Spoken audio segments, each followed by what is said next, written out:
कथा का श्री गणेश करते हुए सनत्व कुमार जी अपनी मुस्कान को लुप्त करने के पश्चात बोले। प्राचीन काल में तद्रभद्रा नदी के किनारे एक अत्यंत ही रमणीक गांव था। उस गांव में आत्मदेव नाम का एक कुलीन धर्मात्मा ब्राह्मण रहता था। भगवान के प्रति उसकी पूर्ण आस्था थी। आत्मदेव की पत्नी का नाम धुंधली था। वह अपने पति को अत्यंत कष्ट देती थी, किंतु वह ज्ञान से परिपूर्ण ब्राह्मण अपनी पत्नी के दुष्ट कर्म को प्रभु की इच्छा समझकर उसे कुछ भी न कहता था। चौथेपन के आगमन तक जब उसे पुत्र की प्राप्ति न हुई, तब वह पुत्र प्राप्ति के लिए उसने व्रत रखने प्रारंभ कर दिए। प्रभु इच्छा बलवान, यह बात उस पर चरितार्थ हुई। प्रभु को कुछ और ही मंजूर था। उस ज्ञानी ब्राह्मण की अभिलाषा पूर्ण न हुई।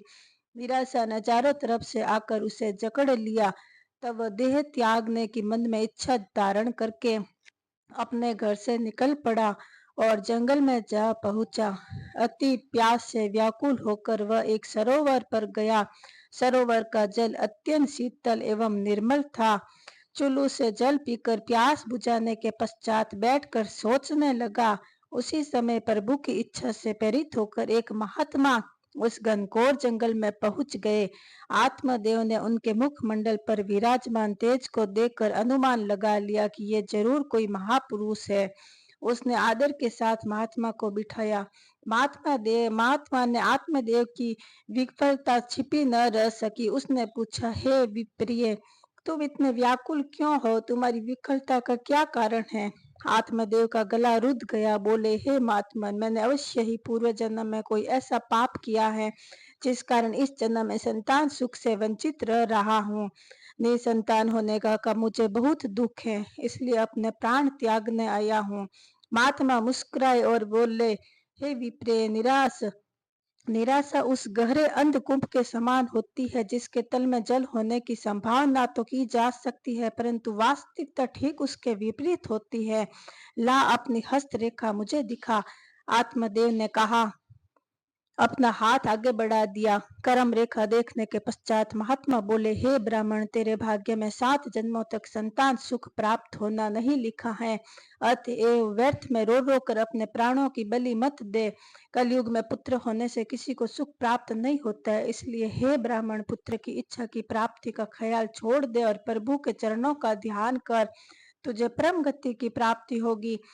हे महाराज, ब्राह्मण अति दीन होकर गला इस प्रकार, मुझे पुत्र के सिवाय कुछ पाने की अभिलाषा ही नहीं है। मुझे एक पुत्र दे दीजिए, नहीं तो अभी आपके सामने मैं अपने प्राणों को त्याग दूंगा।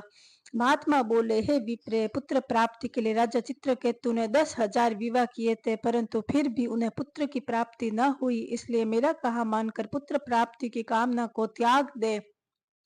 अपना जीवन प्रभु के चरणों में अर्पित कर स्वयं को धन्य कर ले। ये बात सुनकर आत्मदेव बोला, आपका ये ज्ञान रूपी उपदेश मुझे अच्छा नहीं लग रहा है। कृपया करके मुझे पुत्र रत्न की प्राप्ति का उपाय बताइए। आत्मदेव का हठ देखकर महात्मा ने उसे एक अभिमंत्रित फल दिया और बोले, शायद हरि की इच्छा कुछ और ही है, मेरी बात नहीं मान रहा है। ले जाकर यह फल अपनी पत्नी को दे देना और उसे खिला दे, तुझे पुत्र अवश्य प्राप्त होगा।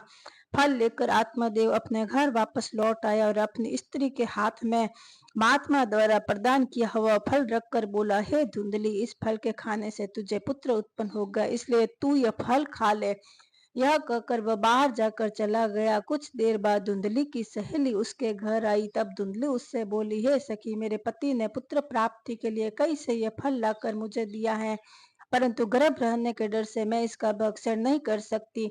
गर्भ धारण करने पर अनेक कष्ट होते, इसलिए इस फल को मैं नहीं खा सकती। पति से झूठ बोल दूंगी कि वह फल मैंने खा लिया है। यह कहकर धुंधली ने उस फल को छिपा कर घर के एक कोने में रख दिया। किंतु 1 माह के पश्चात वह उदास रहने लगी। उसकी उदासी का कारण यह था कि पति द्वारा पूछे जाने पर क्या जवाब देगी। एक दिन धुंधली की बहन उसके घर आई और उसे उदास बैठे देखकर पूछने लगी। तब धुंधली पूरी बात बताते हुए बोली, मैं उन्हें क्या उत्तर दूंगी? उनकी बहन बोली, हे धुंधली, तू तनिक भी चिंता मत कर। मेरे पेट में 1 माह का गर्भ है, सो तू अपने पति से कह देना कि मैं गर्भवती हूँ, जब मेरे गर्भ से लड़का पैदा होगा तो मैं तुझे दे दूँगी। तूने जो फल छिपा कर रखा है उसे अपनी गाय को खिला देना। अपनी बहन की बात सुनकर धुंधली अति प्रसन्न हुई और अपनी बहन की खूब आवाभगत की। निश्चित अवधि प्राप्त होते ही उसकी बहन के पुत्र हुआ। धुंधली ने अपने पति से कह दिया कि मुझे पुत्र हुआ है, किंतु दूसरे दिन अपने मुख पर मलिनता लाकर बोली कि पुत्र तो हुआ है, लेकिन मैं उसे दूध कैसे पिला सकती हूँ। इससे वह यहाँ आकर मेरे बहन के जो पुत्र मर चुका है वह मेरे बच्चे को दूध पिला देगी। पति ने कहा ठीक है। धुंधली अति प्रसन्न हुई। उसने अपने पुत्र का नाम धुंधली के नाम पर धुंधकारी रखा। उधर फल खाने से गौ गर्भवती हो गई। उसके गर्भ से मनुष्य रूपी एक बालक ने जन्म लिया, जिसके दोनों कान गौ के समान थे, परंतु बाकी शरीर मनुष्य के समान था। उसे देखकर आत्मदेव अति प्रसन्न हुए और उस वशिष्ठ बालक नाम का गोकर्ण नाम रखा। जब दोनों बालक सयाने हुए तो दोनों बालकों में विधि के विधान में बहुत अंतर था। गोकर्ण जहाँ एक विधान और तेजस्वी बालक सिद्ध हुआ, वही धुंधकारी महामूर्ख और अधर्मी निकला। हर बुरे कर्म वह करने लगा, जुआ खेलने लगा, चोरी करने लगा। एक दिन अपने माता पिता को पीट कर घर के सारे वस्त्र आभूषण उठा कर ले गया और उन्हें बेचकर वेश्यागामी बन गया। अपने पुत्र की यह दशा देखकर ब्राह्मण आत्मदेव रोने लगा। तब गोकर्ण अत्यंत विनम्र भाव से बोला, हे पिता, मृत्यु लोक में दुखी हर किसी को मिलता है। सुखी मनुष्य वही है जो मोह माया से मन हटाकर प्रभु के चरणों में स्नेह करने लगता है। भगवान भजन ही सच्चे सुख का साधन है। भगवान भजन से ही सच्चे सुख की प्राप्ति होती है। हे पुत्र, तुमने बहुत अच्छी बात कही है। गोकर्ण के कथन का स्वीकार करते हुए आत्मदेव बोले, आज तुमने मस्तिष्क के बंद कपाटों को खोल दिया है, अतः मैं पुनः वन में जाऊंगा और वहां जाकर मैं भगवान की भक्ति करूंगा। तब सूत जी बोले कि हे ऋषिगण, ब्राह्मण के वन प्रस्थान के पश्चात अधर्मी धुंधकारी अपनी माता को पीटते हुए बोला, तुझे जो गड़ा हुआ धन है बता दे, अन्यथा मैं तेरे प्राण तक ले लूंगा। उस दिन धुंधली ने यह कहकर अपनी जान बचा ली कि कल बता दूंगी। धुंधली ने उस समय झूठ का सहारा लेकर अपनी रक्षा कर ली, परंतु दूसरे दिन यह विचार किया कि घर में धन संपत्ति नाम की कोई वस्तु नहीं है, मैं कहाँ से धन लाकर दूंगी। यह सोचकर वह घर से बाहर निकल गई और जाकर एक कुएं में गिरकर आत्महत्या कर ली। तब गोकर्ण ने वहां रहना उचित न समझा, क्योंकि वह अत्यधिक सात्विक विचारों का था, अतः तीर्थ यात्रा पर चले जाना उसने उचित समझा। गोकर्ण के चले जाने के पश्चात घर में अकेला धुंधकारी रहने लगा। अब उसके सम्मुख किसी प्रकार का बंधन न था। पूर्ण रूप से वह व्यभिचारी और अधर्मी हो गया। चोरी और ठगी करके वह धन लाता और वेश्यागमन करता। एक दिन उस वेश्या ने सोचा कि यह चोरी करके धन ले आता है, यदि यह कभी पकड़ा गया तो इसके साथ मुझे भी दंडवित होना होगा, अतः इसे मार डालना चाहिए। यह विचार कर जलती लकड़ियों को धुंधकारी को मार डाला और उसी स्थान पर एक गड्ढा खोदकर उसके शव को धरती के गर्भ में डाल दिया। जब उस वेश्या ने पड़ोसियों ने पूछा कि धुंधकारी कहाँ है, तो वह झूठ का सहारा लेकर बोली कि वह व्यापार करने परदेश गया है। हे ऋषियों, यह सर्वविदित सत्य है कि वेश्या कभी किसी की नहीं होती है और इन्हें अपना समझने वाला महामूर्ख होता है। मृत्यु के पश्चात धुंधकारी की आत्मा अतृप्त अवस्था में भटकने लगी। उसे प्रेत योनि की प्राप्ति हुई। उसे सर्दी, गर्मी, बारिश सताने लगी। भूख प्यास से व्याकुल होने लगा। कुछ दिनों के पश्चात उसके भाई गोकर्ण को जब यह ज्ञात हुआ कि धुंधकारी मर गया है और क्रियाक्रम नहीं हुआ है, तब उसने गैया जी जाकर उसका श्राद्ध, पिंडदान आदि किया। इस तरह कई तीर्थों में उसका पिंडदान करने के पश्चात वह अपने घर आया और रात को वही सोया और सुप्त अवस्था में कभी हाथी, कभी बैल, कभी मेढा, कभी भैंसा के रूप में उसने धुंधकारी को देखा। अतः गोकर्ण ने उससे पूछा, तू कौन है? भूत, प्रेत अथवा राक्षस में से किस योनि का जीव है? धुंधकारी में बोलने की शक्ति क्षीण हो चुकी थी, इसलिए वह बोल भी न सका। गोकर्ण ने देखा कि वह अत्यह विहीन होकर रो रहा है। तब उसने जल पात्र से जल लेकर मंत्र पढ़ते हुए धुंधकारी पर छिड़का। उसके प्रभाव से वह बोलने योग्य हो गया। तब वह बोला, हे गोकर्ण, मैं तुम्हारा भाई धुंधकारी हूँ। वेश्याओं ने मुझे मार डाला, मुझे खाने पीने को कुछ भी नहीं मिलता है, मैं अब तक वायु पीकर जीवित हूँ।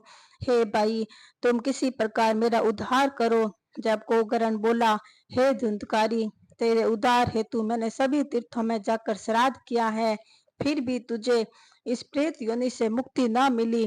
धुंधकारी विहल होकर बोला, मैं घोर पापी अधर्मी होने के कारण हजारों श्राद्ध करने के पश्चात भी मुक्ति पद को प्राप्त न हो सकूंगा। अब तुम कोई उचित उपाय करो जिससे मुझे इस अधम प्रेत योनि से मुक्ति मिले। यह कहकर धुंधकारी वहां से चला गया। जब नगर के लोग धुंधकारी से भेंट करने आए तो सबको यथा योग्य सामान देने के बाद उसने पूछा, हे सज्जनों, मेरा भाई अपने नीच कर्म के कारण प्रेत योनि में भटक रहा है, उसके उद्धार का कोई उचित उपाय बताइए। वहां आए पंडितों ने कहा, हे गोकर्ण, तुम्हारे प्रश्न का उत्तर सूर्य देव ही बतला सकते हैं, अतः तुम उनके पास जाओ। उन पंडितों के वचनों को सुनकर गोकर्ण सूर्य देव की आराधना एवं भजन चिंतन में लीन हो गए। उनकी भक्ति से प्रसन्न होकर सूर्य देव प्रकट हुए। गोकर्ण ने सूर्य देव को नमस्कार किया और धुंधकारी की प्रेत योनि से मुक्ति पाने का उपाय बतलाने की प्रार्थना की। तब सूर्य देव बोले, हे वत्स, श्रीमद् भागवत कथा का अमृत पान करो, उसी से धुंधकारी की मुक्ति होगी, उसे मोक्ष मिलेगा। यह कहकर सूर्य देव अंतर्ध्यान हो गए। तब गोकर्ण ने ऋषि महात्माओं को बुलाकर श्रीमद् भागवत गीता का सप्ताह यज्ञ प्रारंभ किया। बहुत से नगर निवासी सप्ताह यज्ञ का पान सुनने के आए। धुंधकारी भी आकर एक 7 गांठ वाले बांस के ऊपर बैठकर कथा सुनने लगा। प्रथम दिन की कथा समाप्त होने के पश्चात संध्या को जब सभी लोग उठकर अपने अपने घरों को जाने लगे, उस समय उस बांस की एक गांठ फट गई जिस पर धुंधकारी बैठा था।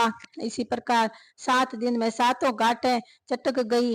उस सप्ताह पारायण हो कुछ सुनने के पश्चात महापापी धुंधकारी दिव्य रूप को प्राप्त हो गया। उसका रूप चतुर्भुज रूपी श्री हरि विष्णु भगवान जैसा प्रतीत हो रहा था। पीताम्बर पहने हुए वह गोकर्ण के पास आया और विनम्र पूर्वक बोला, हे भात्र, आपने मुझ पापी का उद्धार किया है। श्रीमद् भागवत गीता के अलावा अन्य किसी विधान से मेरी मुक्ति न हो पाती। जो प्राणी इस कथा रूपी अमृत रस का पान करेंगे वह निश्चित रूप से भव रूपी सागर से पार हो जाएंगे। उसी समय सड़क से एक रतन जड़त विमान आया जिसमें सवार होकर धुंधकारी वैकुंठ धाम को चला गया। जय विष्णु भगवान।